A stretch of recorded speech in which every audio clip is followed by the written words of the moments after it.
Hello everybody, this is PotterBrony, and welcome to another band reaction of DWK's Totally Legit Recap Series. This time I have episodes number 11, 12, 13, and 14 from Season 6. Flutter Brother, Spice Up Your Life, Stranger Than Fanfiction, and The Cart Before the Ponies. Three of which I really enjoyed, and one of which not so much. Try to guess which one that is. It's a fourth one, obviously. Yeah, so not sure what to expect. Well, kind of am sure what to expect, considering the type of humor that comes from these videos. But let's just see what he has in store for us this time. And starting with episode number 11, in 3, 2, 1, and go.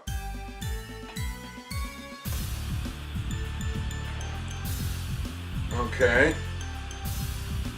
Alright, so it's a lovely day in Cloudsdale, and Fluttershy is having lunch with her parents in their beautiful home, along with her lifelong best friend, Rainbow Dash. And Fluttershy's like, wow, guys, our lives really turned out great. I mean, Dad just retired, you guys can enjoy your golden years in marital bliss, and me and Dashy are superheroes who save the world and hang out with princesses. Everything's peachy, and nothing can possibly fuck this up. And her parents are like, yep, you said it, sweetie. We're so happy, and we're so proud of you. Rainbow, you're like a second daughter to us, and we always believed in you. And Rainbow's like, guys, stop it, you're gonna make me cry. And then nothing bad happened. The end.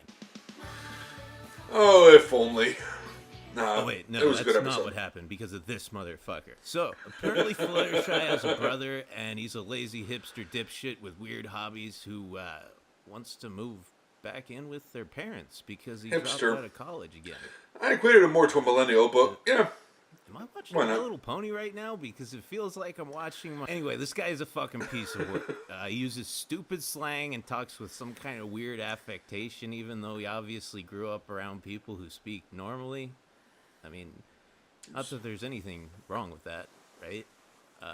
Yeah, not at all. It comes off as kind of douchey, doesn't it? So this asshole barges in like he owns the place, makes his dad get all his bags, and you know at least one of them is full of dirty laundry that his mom is going to have to do. Well, maybe you don't know that, but I know that. So Buttershush pulls her parents aside, and she's like, you guys can't let him do this to you again. And they're like, oh, he's a creative type. He just needs a little time to find himself. And she's like, yeah, that's what we've been telling ourselves for the past 10 years. But you know, all he's going to do is smoke pot, drink your wine, jack off, and post on 4chan all day. Probably all at the same time. Tell me I'm wrong. And Fluttershy's dad is like, well, at least it's not Reddit. So, Brother Zephyr McDouche-Muffin here is hitting on Dash, and god damn does he want her.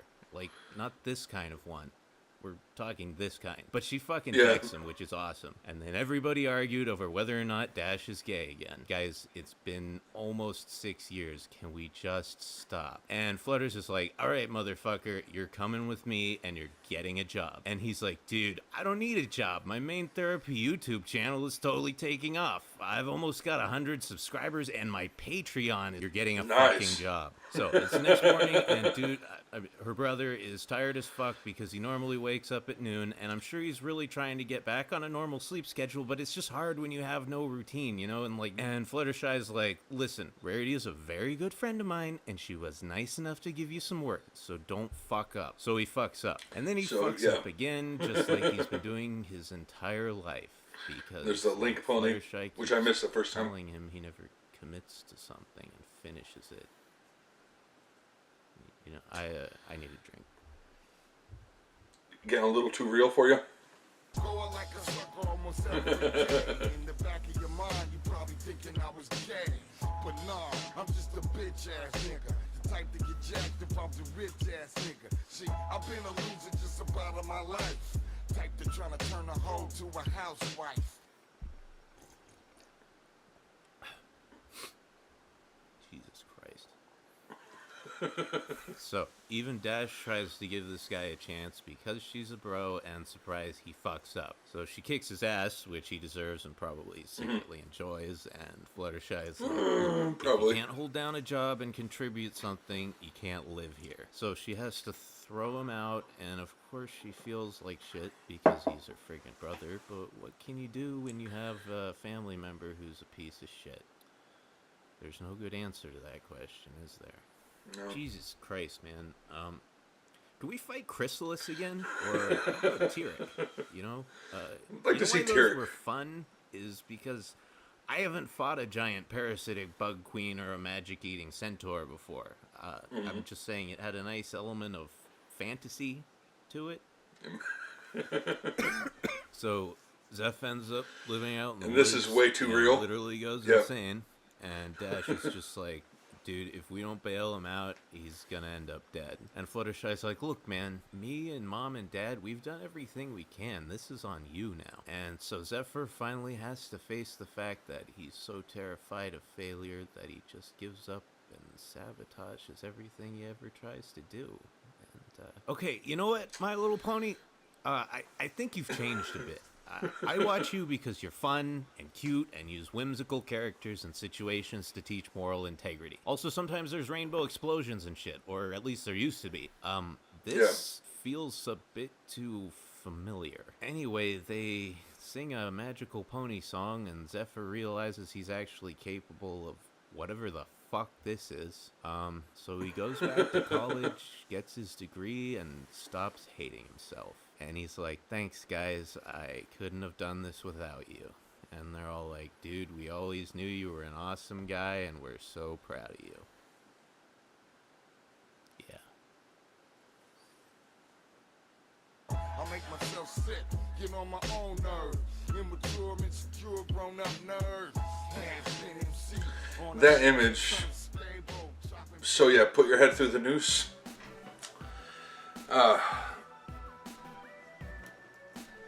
Yeah, that got a little too real for him, didn't it? Alright, so that was totally legit recap of episode number 11, Flutter Brother. Yeah, I had thought of him more as millennial, but I guess hipster, like I had said, hipster works. Same thing, isn't it? Well, not really. Not all millennials are hipsters. Are all hipsters millennials? I think they're older hipsters. I don't fucking care. No, whatever.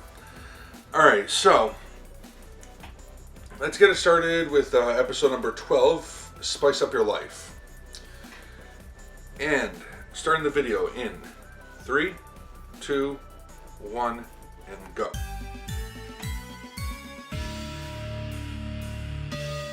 Oh yeah, this one.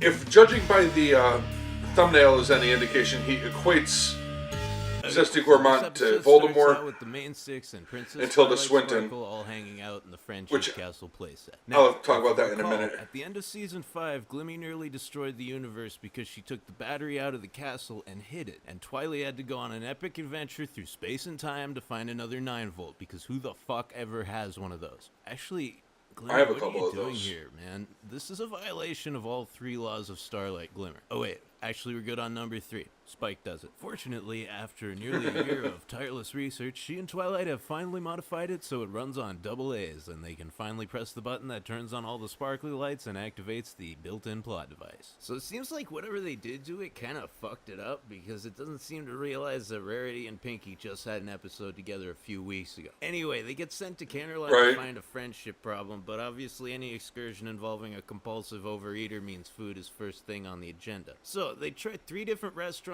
but apparently A, all the highest rated restaurants in Canterlot serve the exact same shit, and B, that shit is in fact shit. So, Pinky uses her superior nasal passages to find some decent food, and oh my god, it's a hot, flavorful, exotic waifu fresh off the grill. DHX, we need to have a talk, okay? You're just serving them up to the porn artists on a silver platter at this point. What happened to a challenge? Anyway, this chick and her dad are like really obviously Indian. And at first I was like, isn't this racist? Then again, Equestria has plenty of locations that parallel real-world places, like Manhattan or Winneapolis, to use an example from this very episode. But to me, when it's some American city, it just seems like, yeah, okay, very clever. This felt a little jarring and out of place. And then I realized the show isn't being racist. I'm being racist. My Little Pony, you never cease to make me realize what a piece of shit I am. Anyway, Waifu Masala and her dad are hating life and each other because their business is tanking since the Pony Michelin Guide won't review their restaurant, even though it's bomb as fuck. So, Rarity, being the cool, collected, classy, and connected gal that she is just like, darling, don't even trip. I'll have them in here by this afternoon. We just need to fill this place up and make it a little less ethnic. Also, I like the song, but it still feels racist, dude. I just can't shake it. I don't know. So, oh my god, what is that? What is that thing? Okay, I take it back, DHX. I'm sorry I ever doubted you. This is a challenge. 0 out of 10, I'd rather stick my dick in a cadaver. I mean, a female one, because I'm not a freak or anything. You know. In fact, hold on. Not at all. Yep, there it is. I knew it. Right there. So, this is Zesty Gourmand, the illegitimate child of Lord Voldemort and Tilda Swinton. Apparently they got rid of her by chucking her through the portal to Equestria while Twilight was at Camelot High. But that's just a rumor. I don't know. Anyway, despite bearing her father's mark, she is not a dark wizard, but something much more evil, horrifying, and reprehensible. A professional critic. And she's like, yep, just what I thought. This food is shit, and you should all feel terrible and hate yourselves. And Pinky's like, yeah, well, you know, that's just like your opinion, man. And she's all, yes, and my opinion is better because I'm a famous person. And they're like, why are you famous again? And she's like, for having better opinions. How are you not getting this? So she fucks off, and Rarity's like, dude, I just realized something. We never needed to change this place. We just needed a famous person to shill it. And Pinky's like, bro, wait a second. You're a famous person. And Rarity's like, I know, right? Pinky's a famous person, too. They do what they should have done all along. These dudes cook their food, Ponk does the decorating, and Rarity does the sweet talk. Everything goes as rarely planned, and the acknowledge it. place is banging, but then Tilda Mort shows up again, and she's like, listen, you assholes, I already told you couldn't like this food, so who the hell authorized all this enjoyment? And these dudes are all like, well, Rarity said we could like it, and she's kind of famous, so we tried it, and it's fucking awesome. So, you know, choke on a dick. And everyone's like, yeah, if you don't want to eat here, you can just go eat some dicks. And Rarity's like, dude, you may think your opinions are better than everyone else's because you're famous, but as you can see, that's not how it works. I mean, sure, it definitely helps, but what really makes an opinion truly superior is when a bunch of people agree with you. Naturally. Oh, the shipping.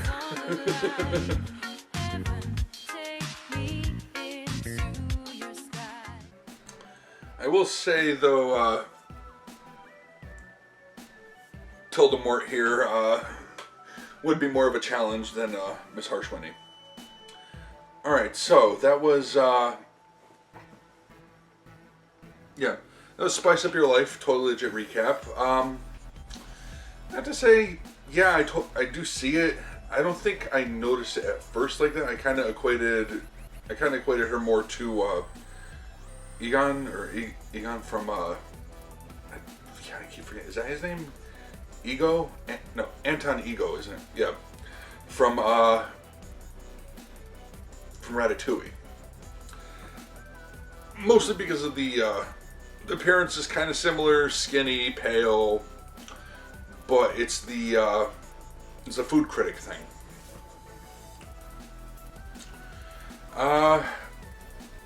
But yeah, now I'm totally seeing the Tilda Swinton, Lord Voldemort. So I'm just gonna call her She Who Must Not Be Named.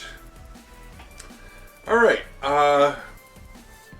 so that was enjoyable. Now let's take a look at one of my favorite episodes from season 6. Stranger Than Fanfiction. And let's see what he has to say about this one. Particularly looking forward to seeing how... I just know he's going to focus on the waifu body pillows. Oh, speaking of waifu. Yeah, I'm not ever really into that myself, is like, but I mentioned before, not sure if I mentioned before about that character. If there's a potential waifu for me, then it would be it'll be Saffron Masala. I don't know why, but yeah, I'm totally with you on that one. But yeah, that awkward cringiness out of the way. Stranger Than Fanfiction. In 3, 2, 1, and go. Creepy. What is this? Fresh hell. What, did you not like this? Tell me. Or is this just another too real for you? See, when it becomes nothing more than a mockery of the very thing we seek to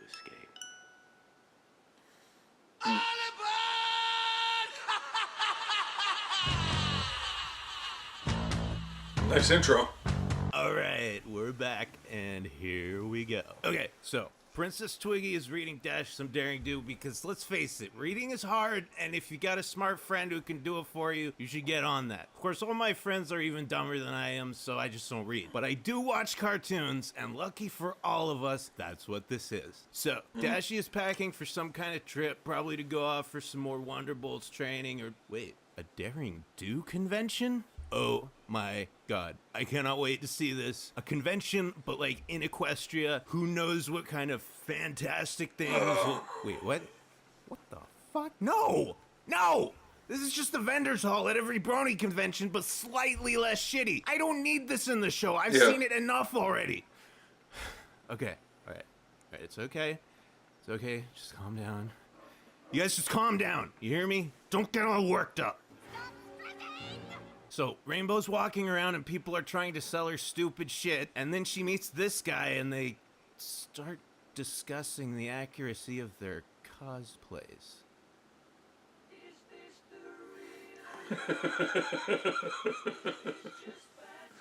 So he's like, nice costume. I see you have the correct number of arrow holes in your hat. And Dash is like...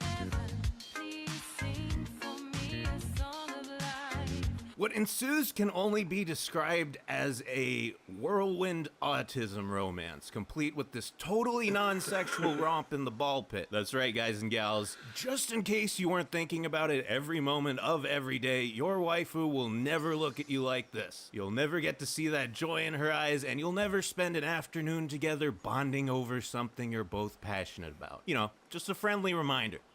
Oh god, no.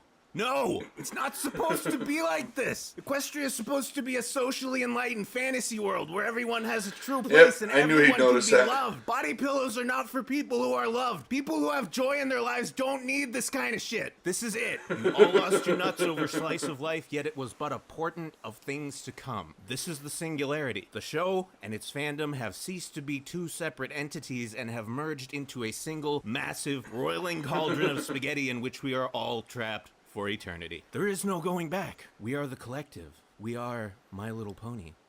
Join us. Anyway, Dashy and Quibble finally end up at the bar because, in case you didn't know, that is truly the best part of any convention. An excuse to get fucked up. And just when all the Dash waifu friends were about to kick the chair out... I mean, there isn't a single thing after Ring of Destiny that is even remotely... Yeah, he's one of those guys. They get into an argument about canon. It's like I'm looking into a mirror and I want to strangle the person I see. Right now there are people all across the internet having the same argument they're having in this episode about this episode. It's so meta I feel like I'm gonna have a psychotic break. Why, My Little Pony? Why do you mock me? First Zephyr Breeze, and now this shit. What did I ever do to you? I bought all your fucking merchandise. What else do you want? Do you want my soul? Take it! Just fucking take it! I don't have anything else! Whatever. We all know the only truly canon Daring Do books. Anyway, then they get captured by Copacabana or whatever his name is, and dude thinks it's some elaborate RP that Dash set up to prove she's right. Then they almost die and get rescued by Daring Do herself, and Quibble's like, holy shit, this is real. I'm in an episode of My Little Pony. And she's like, yeah, no shit, motherfucker, and we only have 5 minutes and 30 seconds to find the 7-ass MacGuffin or we're fucked. So they get to the end of the level and they have to solve a puzzle to get whatever it is, but apparently when they recolored Dash to make Daring Do, they gave her the same brain. But fear not, dude has such an encyclopedic knowledge of adventure novels that he's able to figure it out, and they get the world's most decorative pie tin. The lesson here is that if you obsess over obscure bullshit that nobody cares about, one day you'll go on an adventure with your waifu and find treasure. Thank God, too. I mean, sounds good I was to me. gonna kill myself after I finished making this video, but now I have hope. Right, so they do all the things, Daring Do says thanks and fucks off, and dude is like, you know, Dash, maybe we don't agree on some stuff, but I think you're really cool and we should totally be friends. And Dash is like, fuck you, dude. I'm objectively right. Suck my dick.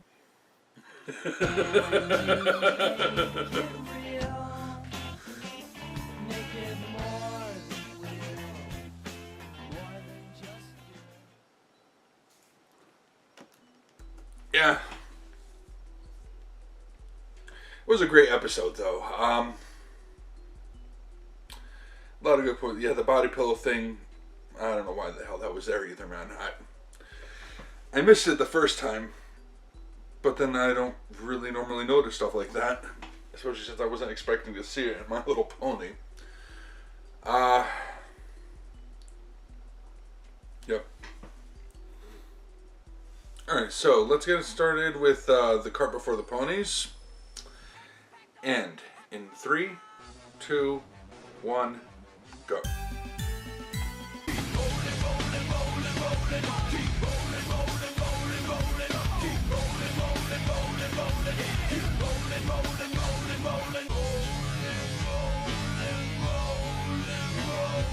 Okay, so it's a school day in Ponyville, and Cheerly's like, all right, guys, today we're gonna learn physics. And Scoots is like, dude, I have an idea. Let's do literally anything else. And Cheerly's like, all right, fuck it. Let's have a kart race. We can charge for tickets, and I'll use the money to pay for all the Valium I have to take just to do this job. We'll have 3 awards. Fastest cart, most boring cart, and sexiest cart. Also, you can each pick an adult to help you. So, Sweetie Bee, Scootaloo, and Apple Bloom meet up after class, and Scoots is like, you know, guys, I feel like it seems really obvious which of those awards each of us should go for, but why don't we mix it up this time? And Sweetie's like, yeah, we should branch out and develop multifaceted interests and personalities so that we can grow up to be well-rounded, interesting people like our big sisters. And AB's like, wow, guys, we're being mature as fuck. They're gonna be so proud of us. And the adults are like, gotta go fast, gotta be fabulous, apples, apples, apples. They hijack the entire deal because Rarity wants to fix her childhood, AJ never had a childhood and doesn't think her sister should either, and Rainbow just has to go fast. How does a pony lift a dumbbell? So the CMCs each go to their respective sisters and they're all like, hey, we actually want to do this ourselves and try new things, so maybe you guys can, like, back off a little, you know? And Rarity's like, darling, bro, I gotta win that sexy card award. It was one thing to lose as a filly,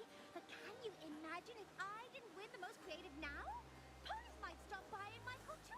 You mean ponies like the ones you kicked out of your boutique earlier so you could appropriate your sister's school project? Those kind of ponies? Also, I lost that retarded girl and it's slowly been whittling away at my self-esteem for the past 20 years. Rarity, don't call her retarded. Oh, Sweetie Belle, there's no one around. Oh, look.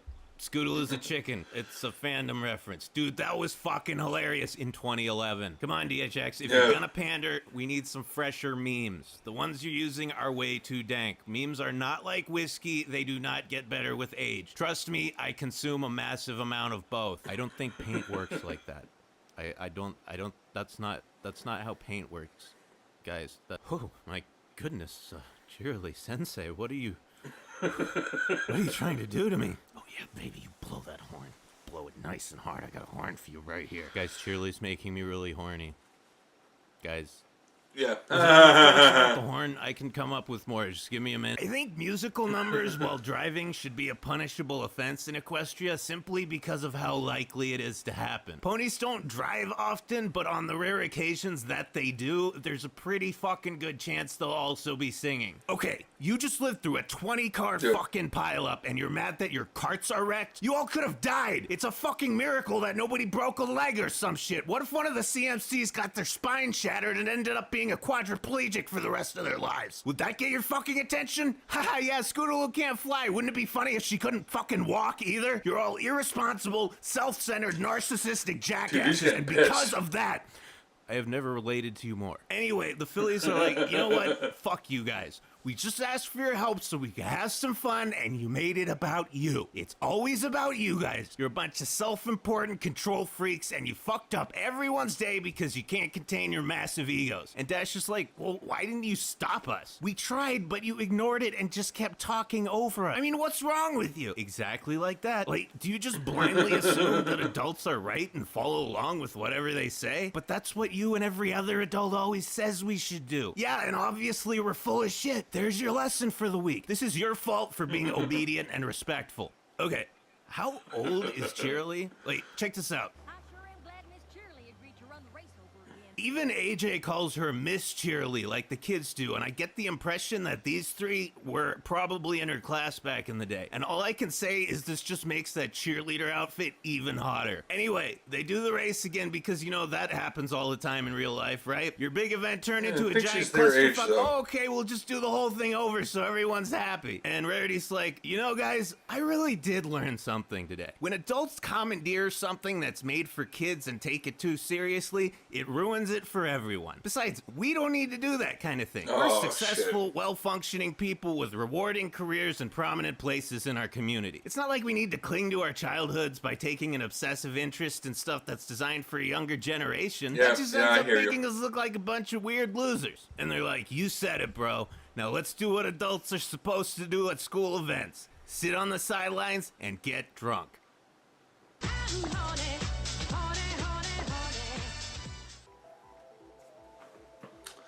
All right, yeah, cutting to the deep there at the end. Yeah, I really have no words to that one. Well, that made that episode better. Especially hearing him yelling at them, but then they turn it around at, well, it's your fucking fault for listening to us, isn't it?